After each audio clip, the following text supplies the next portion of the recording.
Hey there, this is Real Talk Baseball. I'm CarloBaseball, and with me is Willpower as always. We have a interesting topics today. We're talking about winter meetings today. We're talking about the umpire that, so he got caught doing something he shouldn't have. And then we're talking about free agency. There's a lot of free agents out there that hasn't been signed. But with winter meetings going on, Will, what do you think it's kind of holding these players, or is holding up, all these like contracts that are available for, ready to go out or not ready to go out? You think with the short season this past season, you think it's holding on till maybe the seasons or preseason starts? I think so. Another big thing also, which is why a couple of players aren't being signed right now, is because MLB has told all the teams to assume that there will not be a universal DH for the 2021 season. Yeah. So certain players like Marcell Ozuna, right, who is a great hitter but not the best defender. We've talked about him a couple times before, making those crazy plays out in the outfield, and another bloopers. guy. They're not the top players. They're bloopers. They're not. Yeah, exactly. Yeah, like the Raspberry Awards. Yeah, so the winter meetings starting and everything. Yeah, you said the DH already. Do you think there's going to be other rules, or they're going to go ahead and discuss? I'm pretty sure all these agents, player agents, are kind of like saying, okay, we don't have the DH anymore, so that's going to eliminate some teams for some sort of players, right? Because if you had DH all over, like universal, like you did in 2020 season, then they could go ahead and say, you know what, you could use this player as a DH. You don't need to use him in the outfield or first base or whatever. So yeah, I think that's why the White Sox just re-signed Adam Eaton. Adam Eaton was with the White Sox for many years, and then he signs with the Nationals, and then now he's back with the White Sox. The White Sox are an American League team, so they can use him as a designated hitter, to give him some rest. He's the guy that's gotten hurt a lot throughout his career also. Yeah. Getting banged up in the outfield, running into the walls, making diving plays, and breaking some bones. And he's a good candidate because he's getting so, like, he's older now. I think I wanted to say he's like 35 or 36, maybe even 37. I'm not sure, but that's a good guy to be in the American League. Even if you sign him on a 1-year deal, just to try to keep him a little healthy. Same thing with Justin Turner. Justin Turner, he's one of the top 10 free agents in the moment right now. But because he's 36, it's hard for teams to really put that kind of like trust into a player like that. Yeah.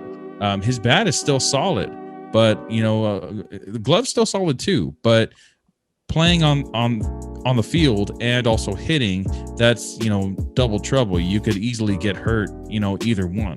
He's been hit by pitches so multiple times. Nothing you can do about that, but you can save him by not rolling his ankle while he's trying to field a ball, or a number of things that could happen in the field. So he's definitely a good candidate for like a DH also. That's true. And you're not going to have it in both leagues now, so you're just thinking about the American League having that DH since that commissioner already kind of came back and said, no, we're not, don't get used to that. We're just going to have it on one side like it's been before, right? You said Adam Eaton signed with the Nationals. He actually got traded from the White Sox to the Nationals. The White Sox signed him a 7-year contract, and then they traded him to the Nationals. And because he was always injured, I guess it kind of seems like he left the team. They let him go, and the Nationals signed him or whatever. But now he's back with the White Sox, and like you said, he might be like DH, and he's a little bit on the older side, and he's a good player to have. If the White Sox are trying to make that push for that World Series, right? Yeah, exactly. And they have a lot of young outfielders. What's the guy's name? Luis Robert and Eloy Jimenez, both really young outfielders on the White Sox, and he's a guy that could really give them some good guidance because he's been around for so long. I don't really see him being an everyday player. He's probably going to either platoon. He's definitely going to fight for a spot because if he's still in Major League Baseball, you want to play every day. You don't want to be riding the bench. So he's going to fight for a spot. But in his age, it's probably a good thing for him to just play on, when players need days off, because he can play all three outfield positions, left, center, and right. So I don't remember who they have as their third outfielder though. I know Luis Robert, Eli Jimenez, and I'm not sure about the third. He might be the third. You never know. We'll see as soon as the season or preseason starts. Hopefully preseason does start on time, and there's nothing like that's gonna hold it back. And we all have to make sure that COVID's not there anymore, and the season could continue as normal. Another signing too, wasn't it? Carlos Santana. He signed a 2-year deal with the Kansas City Royals, right? Yeah, that was surprising. That's surprising to me too. Like, I think that's kind of one of the biggest news in this offseason so far.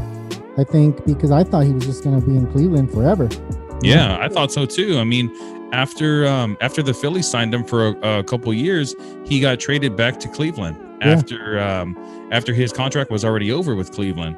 And it's crazy how Carlos Santana was a really good hitter for Cleveland for the longest time. I think he got drafted by Cleveland, and he got drafted as a catcher, and they moved him over to first base, for whatever reasons it was, and he did really good at the position. So now he's kind of like that first base and DH, which is probably better for him because he's getting a little older also. That's why I didn't really understand the point of the Phillies really signing him.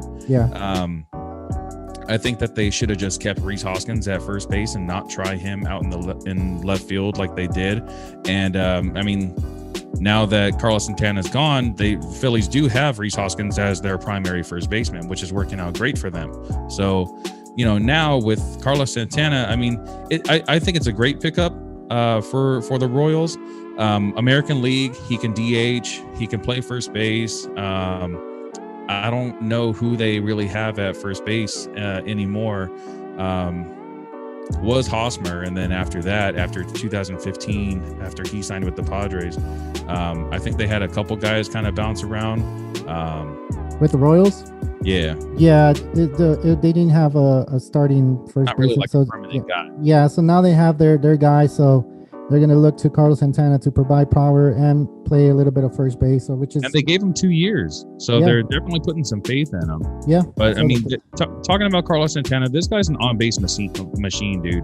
And just like we've talked before, like for me, on-base percentage is huge, way better than batting average. Now his batting average at this past season, I believe it was right under the 200 mark. Short season, 60 games, maybe he just didn't get completely stretched out or warmed up enough or whatever.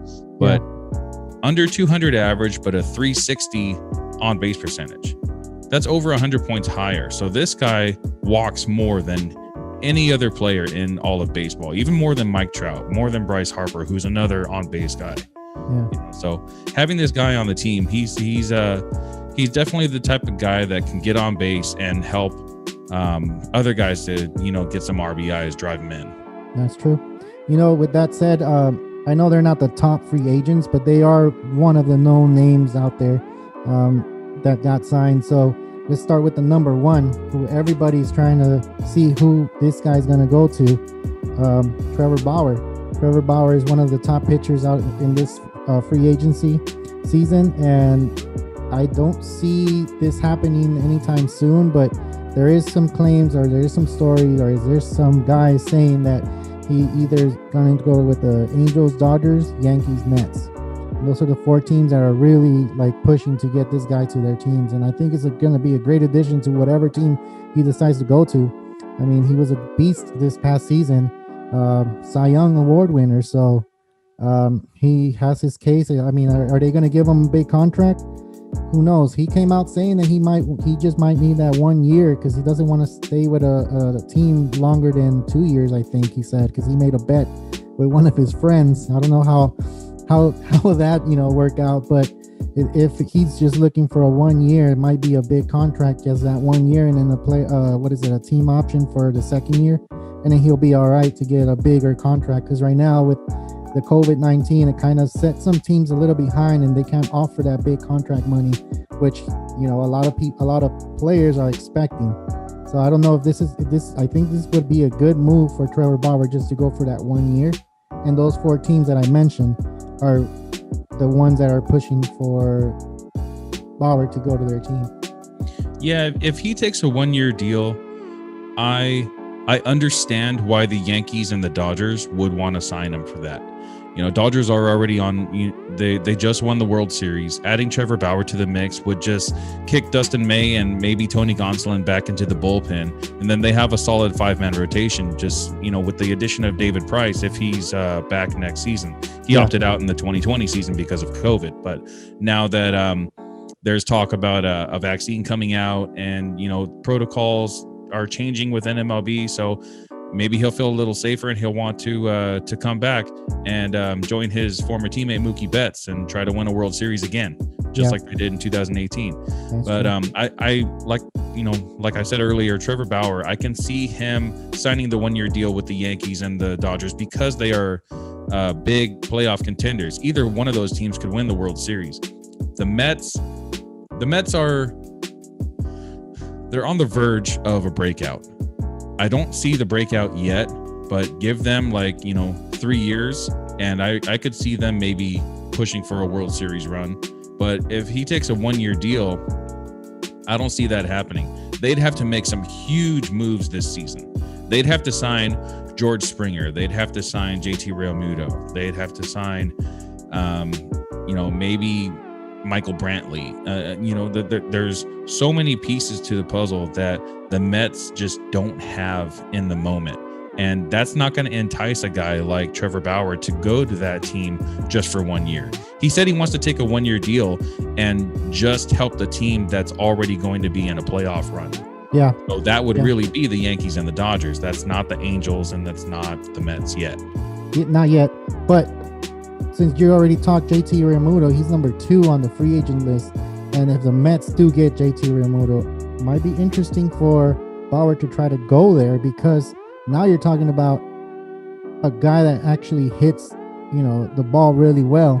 And, we talked about this in the other podcast, that you have home run hitters already. And if you get guys that get on base and, can actually produce runs, then you have a better chance of making it to the playoffs and possibly even winning the World Series, because now you're having your catcher, producing, where a catcher really doesn't produce that much. That's not what you have him in there for. But if you have a catcher like JT Realmuto out there playing, hitting the ball, and then calling the game, you have a good player out there. And that's something that Trevor Bauer might be looking at. Okay, you get JT Realmuto, I'll go out there. You're not just talking about these 2 players, because I think that's one of the strongest teams that are looking for JT Realmuto, right? You mentioned Springer. We mentioned Springer last time. If he goes there, that's another outlook that the Mets have. So, I think the Mets are going to be mentioned a lot with these free agents players out there, because they said that they want to go ahead and spend. You said stupid money. Is that what it is? No, that's what the Phillies said. Oh, okay, okay. What did the Mets say? I forgot what the Mets say. They said they're going to make a splash or something like that. Okay. Yeah, with JT Realmuto, it could happen, right? It could happen. He's the number 2 free agent out there. I understand that Steve Cohen, the new manager, the new owner of the Mets, he's a billionaire. But all 3 of these guys, Bauer, Realmuto, and Springer, they're all going to be really expensive.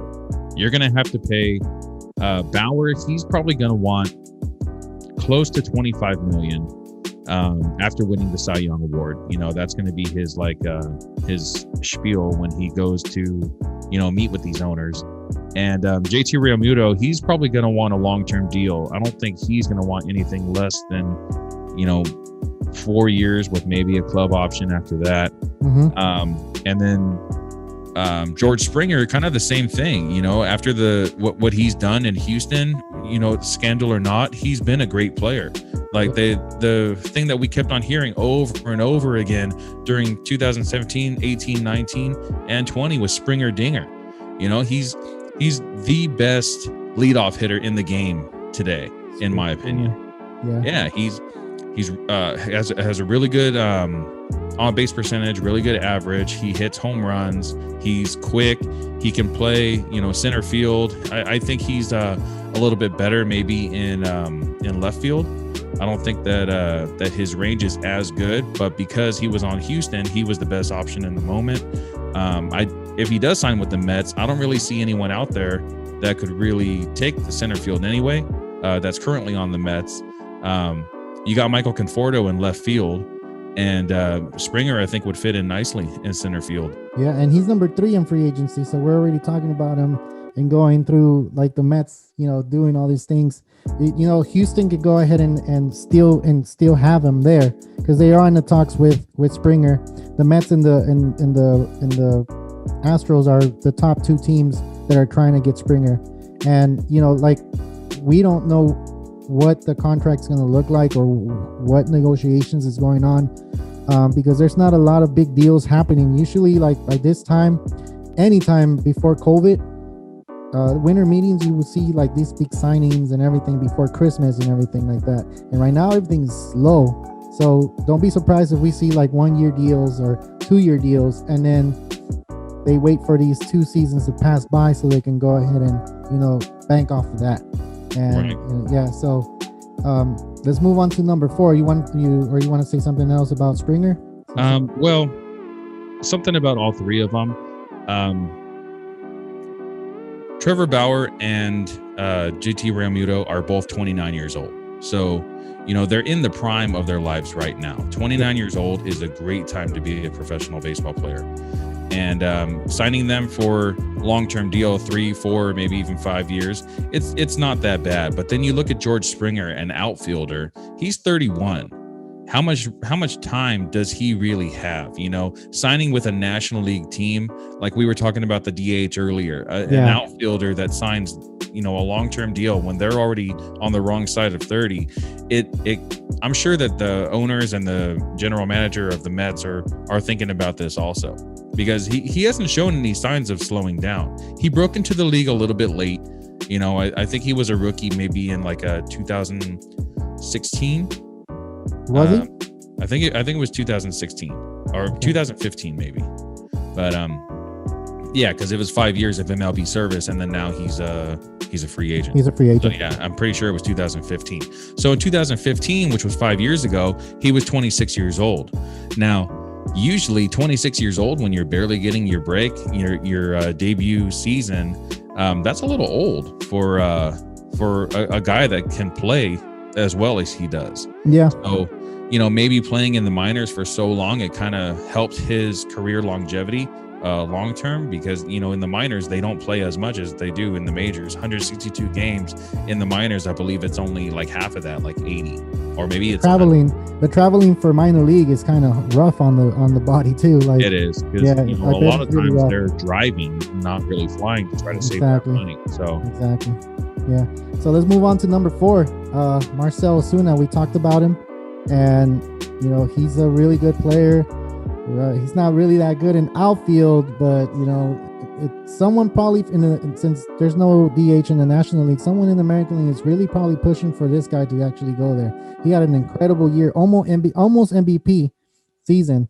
He was batting really. He was raking. He was really, like, every time he stepped up into the plate, he was hitting everything. And he looked really impressive when he was stepping in. He looked very comfortable. He looked like he was going to tear everything up, So I think someone in the American League would really benefit from this guy. And to be honest, I don't know what team is looking at him right now. I don't see any indications of what team is actually like trying to push for him. The only one that I did hear, and I don't know how much they're trying to push to get Marcell, is the Astros. And with the Astros, they're trying to get Springer, and if they go get Marcell Ozuna, that's a lot of help for the Houston Astros. And they have their pitching. Is Verlander coming back this year? No, he had Tommy John, so he's done. So he's done. So then the Astros are not going to look the same, as they did 2 years or a year before. Like, they're not going to look any. I don't know if any better. If they get Marcell Ozuna, then they're probably going to be okay. they're not gonna lose a lot if they don't get Springer, right? Honestly, in my opinion, I think that it would be in Houston's best interest to do a fire sale and to just kind of do what the Marlins did a couple years ago, to start rebuilding, because you only have Greinke for a couple more years and he's already like 33. Greinke's 36 or 37. Oh, damn, really? Is he that old already? Yeah, he's already that old. Jeez. Yeah. Well, there you go. You got a 38-year-old Verlander who can't even pitch this season, and then you have a 36-year-old Greinke who is still a really good pitcher, but he's like really like your only pitcher. Yeah. They got these other guys, Framber Valdez, the rookie from last season, who really showed up, but we don't know how he's going to pitch next season. No. And they lost Michael Brantley, George Springer, and Josh Reddick. Their whole outfield. They have 3 holes in the outfield right now.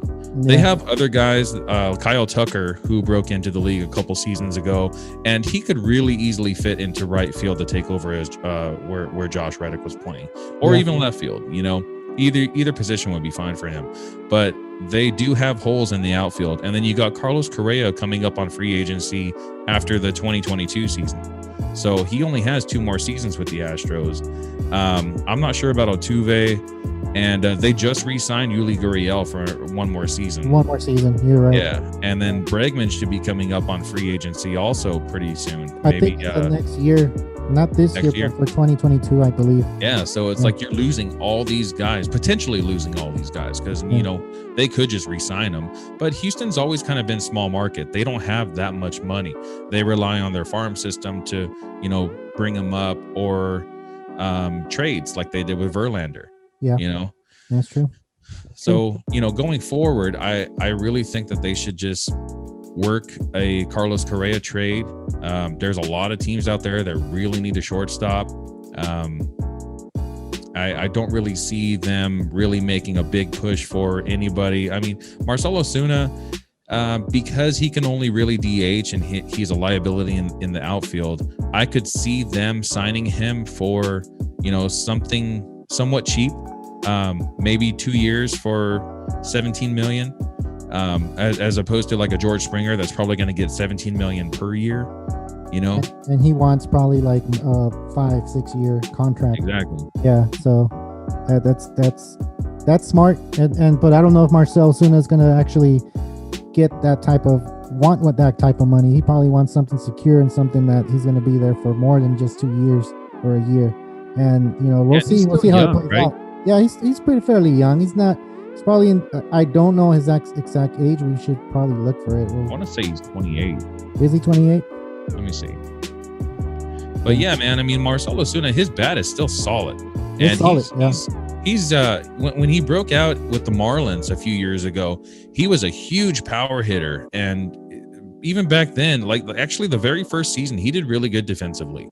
Mm-hmm. And after that, he just kind of like fell apart. I don't know what happened to him. Yeah, I think he concentrated more on his batting than he did on his fielding. So he did get hurt. I think he had like some kind of ankle thing. So he's 30 years old. He just turned 30 this past month. Okay, well he's not. I mean, he's on just on the 30 side, right? So yeah. I think he's probably looking for a 5-year or something.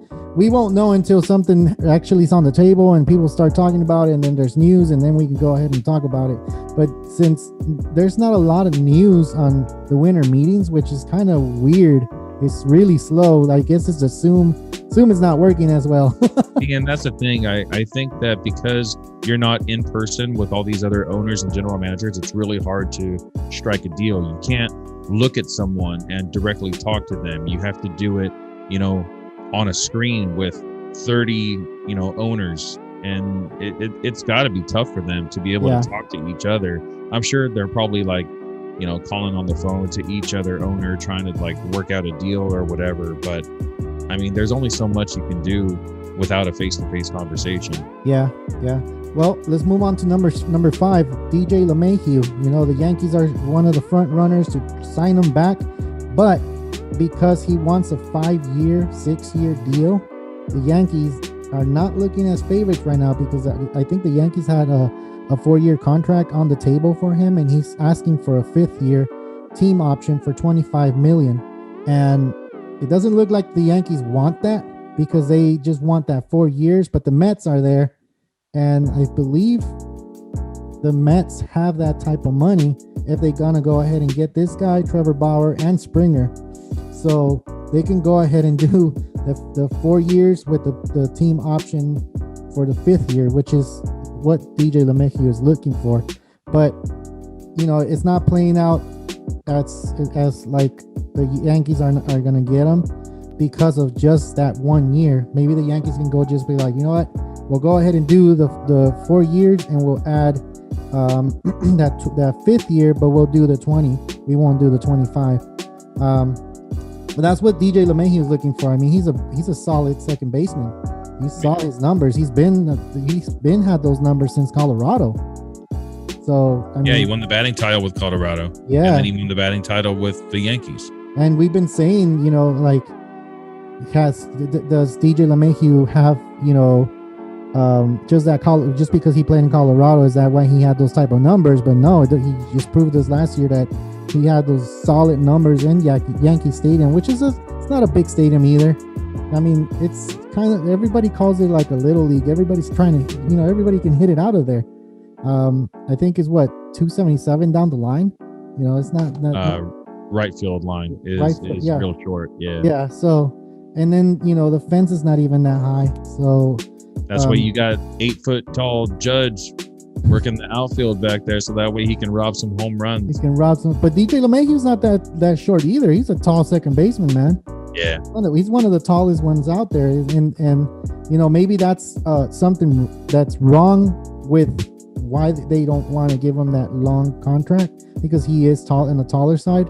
You're usually signing these second basemen, shortstops that are shorter, that they can get to the ball, that don't get injured as much, because when you're taller, I guess for some reason, they say, they're going to get injured much faster than a smaller player, which I don't understand, but I guess that's just, what MLB has put out there for everybody. So, yeah. I understand like the handedness of throwing. I don't understand the height aspect. I understand that at third base, a taller third baseman, you have a better reach. Yeah. But I don't understand the height thing at second base. Yeah. All right. So let's move on to number 6, Nelson Cruz. And this is a DH player, so he's going to have to stay in the American League. Yeah. I wouldn't be surprised if the Twins re-signed him. The Twins are one of the top. The Twins. So look, the Twins are one of the tops because he had a good season with them last year. He always does. He's just a home run machine, right? Yeah. And then the White Sox. The White Sox are the other team that are looking to try to get him. Which I don't think it's a bad move from the White Sox to go ahead and get a power hitter, an experienced veteran, to be in that solid lineup already. Yeah, to go along with Abreu. Yeah, so imagine Abreu 3 and then Nelson Cruz 4.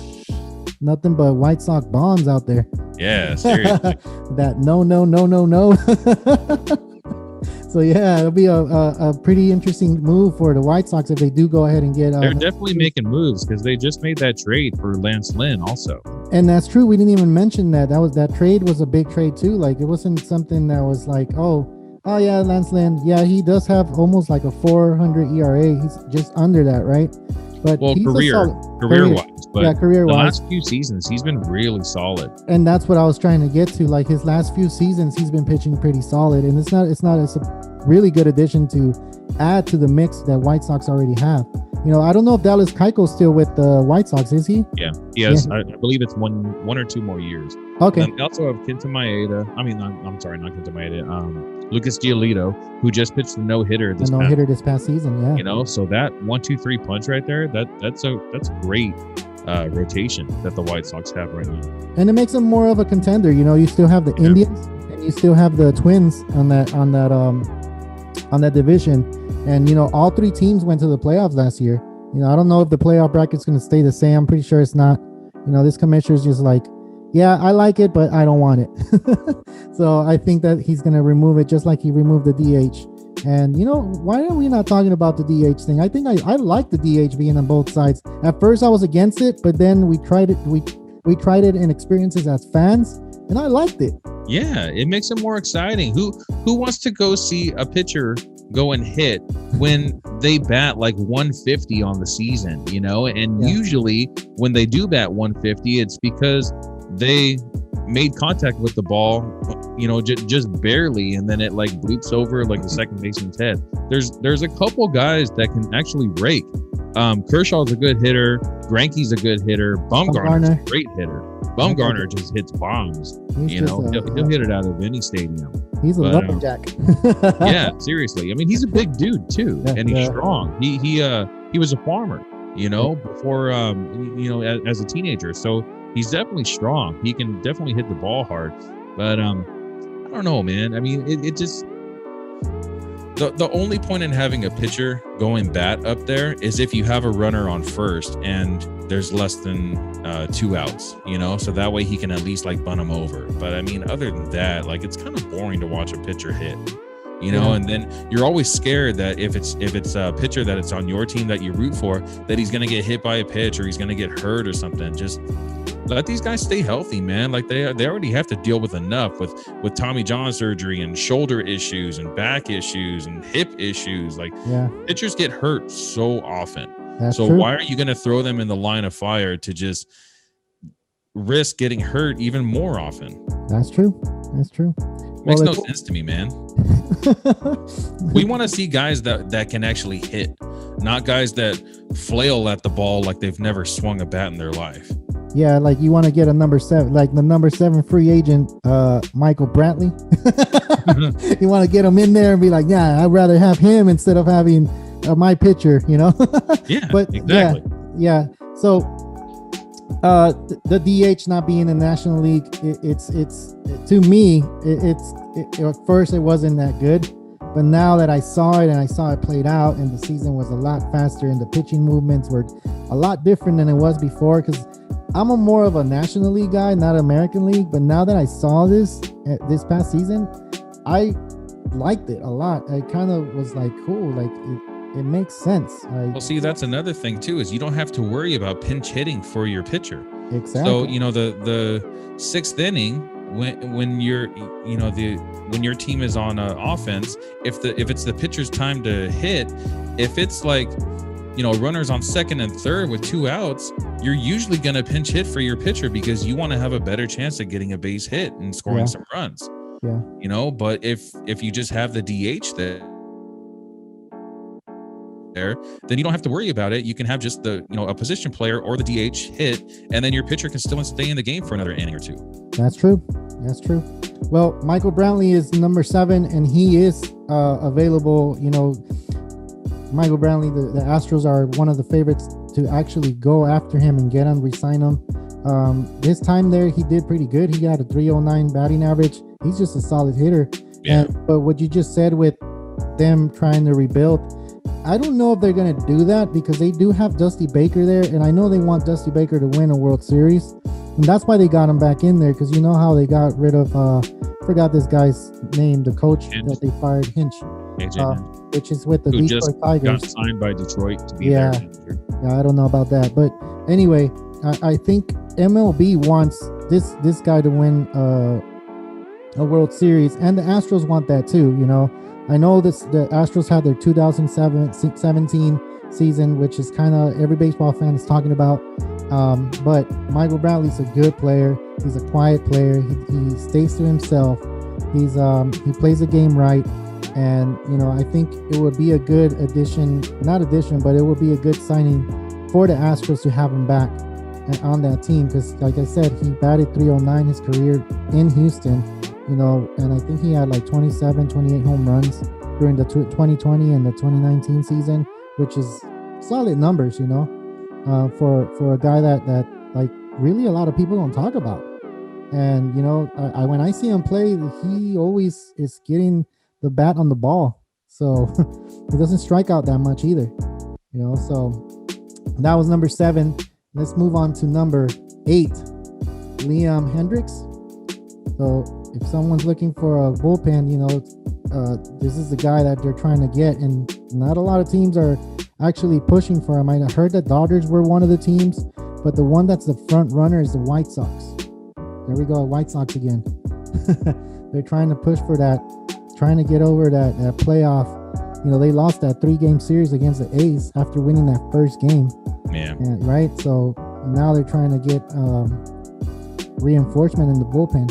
And why not? They're already rebuilding their starting rotation with the Lance Lynn trade. So why not go after a closer? I don't think they have a closer right now. They had Alex Colomé. I think he's a free agent now. So is he a free agent? I'm pretty sure he is. But yeah, they could. I mean, Alex Colomé a few seasons ago, he did really good. He had saves maybe in like the mid 30s or low 40s or something like that, which is really good for a season. He hasn't been that way the past couple of years. So they could definitely use an upgrade at that position. And Liam Hendricks would definitely cover that position well. And number 9, what do you think number 9 should be for the free agency? Is that Justin Turner, or is that? I'm gonna say Justin Turner, man. I mean, I know he's a little older. He's 36, but he's been solid ever since he got signed by the Dodgers. Before, when he was with the Mets and the Orioles, he was just a jag. He was just a guy, but he was over to the Dodgers after being scouted at that Cal State Fullerton game, and they just brought him in just to maybe take some pressure off of their starting third baseman at the time. I don't even remember who it was at the time. It was so long ago, but I do know who it is. It was a guy with a beard. I can't remember his name. I'm just blanked right now. But yeah, the team that's actually looking at Justin Turner is the Blue Jays. But I did read in an article that the Dodgers their first priority is to try to get Justin Turner back to the Dodgers. And why not? Yeah, why not? He's been solid. He's been a major factor in their playoff runs. Yeah, it's every. He's a big presence on the. He's just a big presence. Period on that batting lineup. Like batting when he's not on the lineup, you can tell how much the team struggles. Yeah, for sure. When he's in batting third, he's just a big presence. He takes a lot of pitches. That's the thing. He's a solid number 3 in the lineup. Yeah. Gets on base a lot, has a really good batting average, has decent pop. He's not going to hit 40 home runs, but he'll get close to 20, and as the number 3 guy, that's what you want out of him. Yeah. You want to be able to move the base runners over and get some RBIs out of them. And then the guy that comes in the cleanup spot can easily just hit him in, whether it's Muncy or Bellinger or whoever it is, they'll get a double or even a home run and knock both of them in. Yeah. And cool. Anything else to add about Justin Turner? I think he just by his name, because we're Dodger fans, we know how good he is and what team could benefit from him, and like almost a lot of teams can benefit from him because he's just, like you said, it's a solid third baseman, a solid number 3, but the only thing that's wrong is that he's getting older. But as the years been going on, I feel like his batting IQ has been going way higher than others, so I think he hasn't slowed down at all. It has. Usually by the time guys turn 35 and especially at third base, they start slowing down a lot. Look at Adrian Beltre. Yeah. His bat was always solid, but his glove started, he started slowing down a little bit at that hot corner.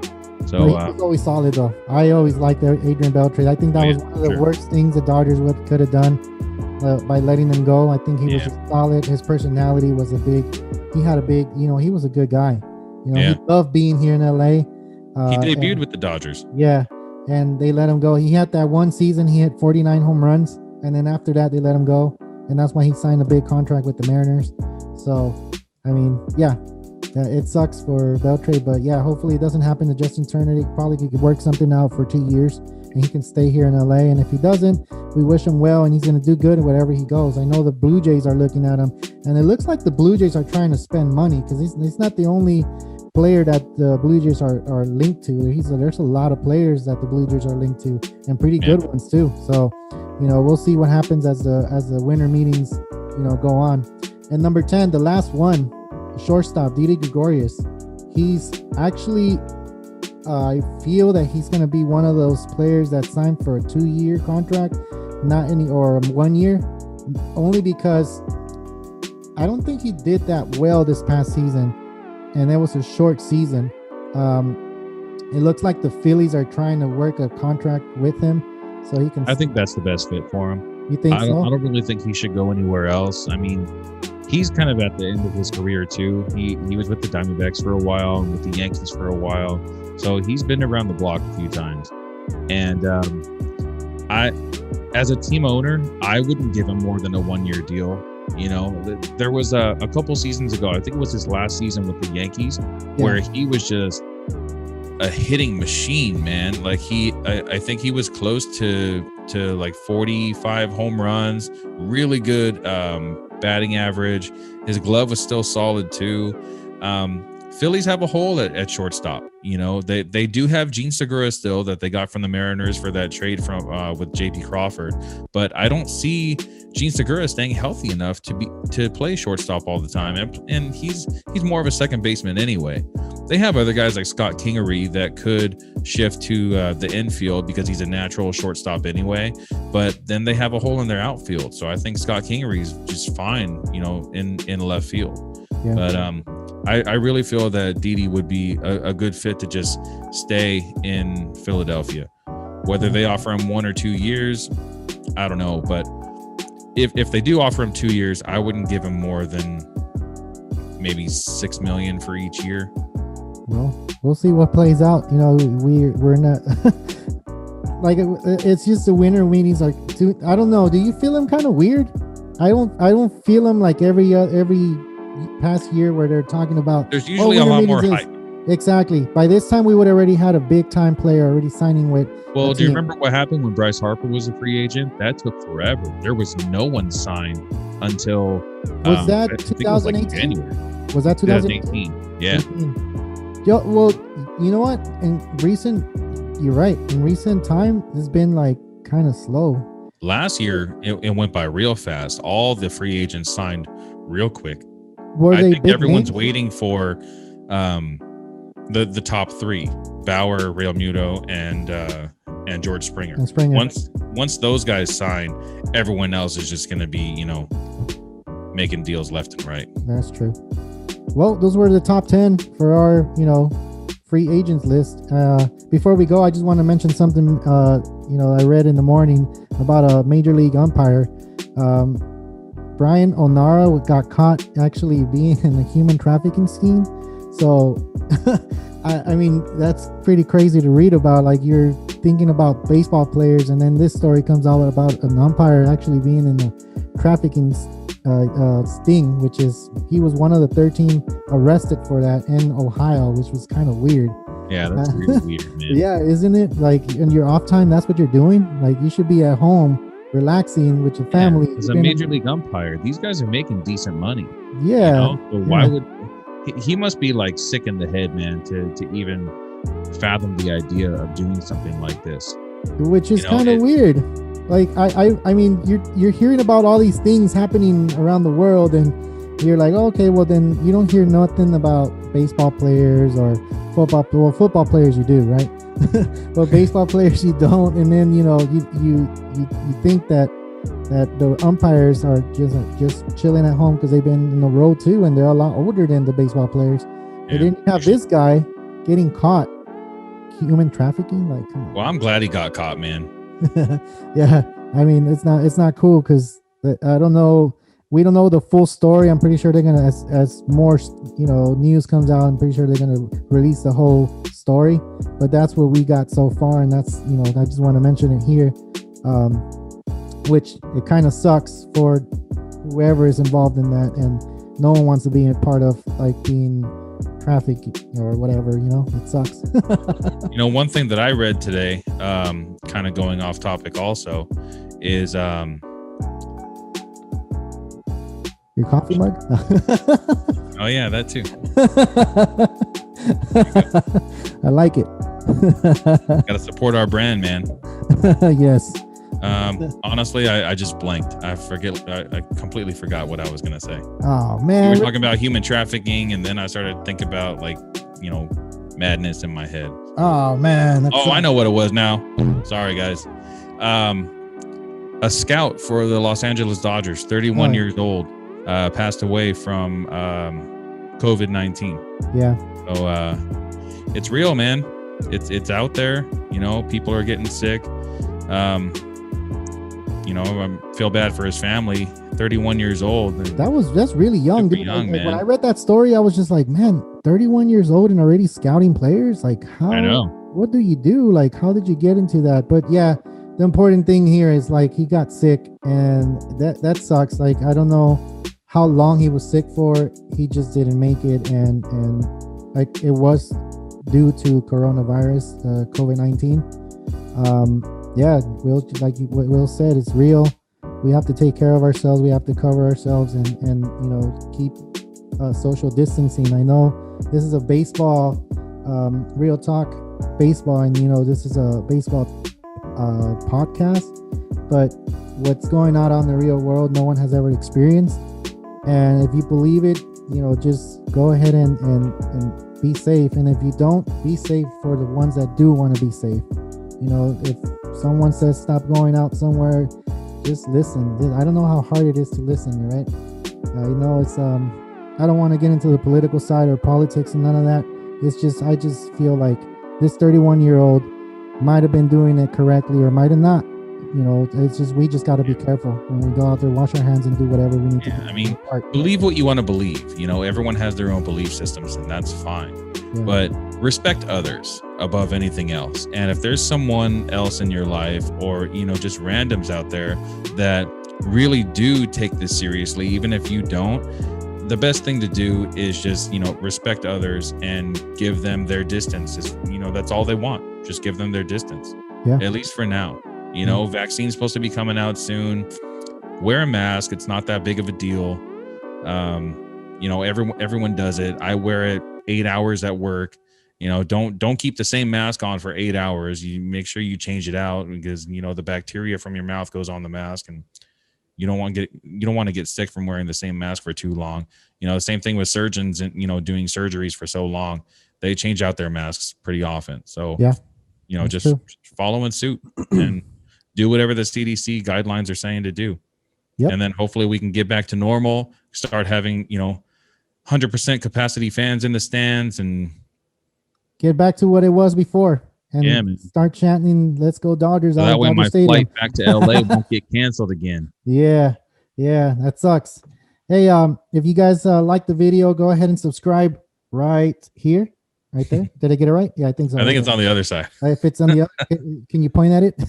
Either here, right here, or one of those sides. Yeah. The little Real Talk Baseball icon. Yeah, go ahead and hit that, or go hover around it, and it should pop up, and just click on it, subscribe. If you like the video, go ahead and do it. And if you don't like it, go ahead and comment on it. We haven't got a lot of comments, and we want you guys to go be engaged in this show, because we want to be able to answer them on our shows.